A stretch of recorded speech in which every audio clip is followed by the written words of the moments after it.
My Ummah, he will say.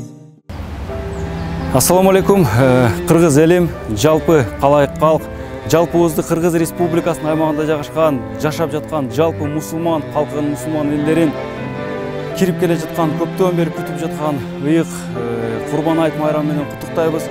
Бул майрамдын шылтоосу менен, бул майрамдын урматы менен элибизге кааларым токчулук, молчулук жана жараткандан тилерим жалпы кажеттүү инсандардын кажеттерине жардам берүүсүн, ооруп жаткан бир туугандарыбыздын ооруларына шифа берүүсүн, окуп жаткан бир туугандардын окууларына жеңилдик берүүсүн тилеги менен бирге мамлекетибизден сыртта иштеп жаткан бүтүн бир туугандарыбыздын аман эсен эли журтубузга, туугандарына аман эсен кайтып келүүсүн тилейбиз. Жана ошондой эле эң негизги каалоом Кыргыз Республикасынын башкы мыйзамында Конституциябызда жазылган жалпы укуктардын жана милдеттердин жарандарыбыздын арасында туура жана акыйкаттуу колдонуусун, пайдалануусун тилеймин. Ошондой эле Кыргыз Республикасынын сырткы мамилелерде өзүнүн эгемендүүлүгүн сактап кала алган күчтүү, стабилдүү мамлекет катары сакталып калуусун каалап келем. Ассаламу алейкум, урматтуу мусулман бир туугандар.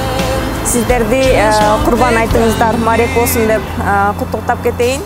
Жана барыңыздарга үй бүлөлүк бакыт каалайт, тынчтык, өлкөбүзгө өсүп өнүгүүнү каалайм.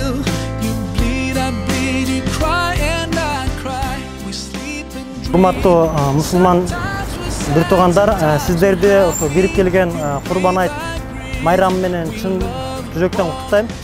Аллах таалам ошол элибизге, жерибизге ынтымак берсин, ырыскыбызын кең кылып берсин жана жараткан жамандыгынан баардыгынан өзү сактасын. Саламатсыздарбы, урматтуу кыргызстандыктар? Баардыгыңыздарды келе жаткан Курбан айт майрамы менен чын жүрөктөн куттуктайм.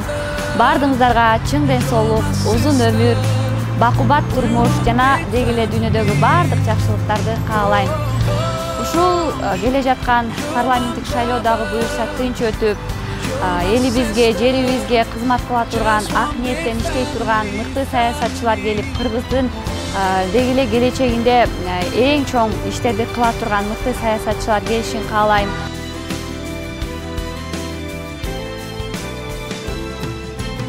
Жалпы Кыргыз элинин Курбан айт менен аста келе аткан куттуктайм. Ошол жыл ошол жакшылыктын жылы болсун, токчулуктун, бейкучулуктун жылы болсун, элибизде тынчтык болсун. Мына шайлоо да келе атат, шайлообуз жакшы өтсүн.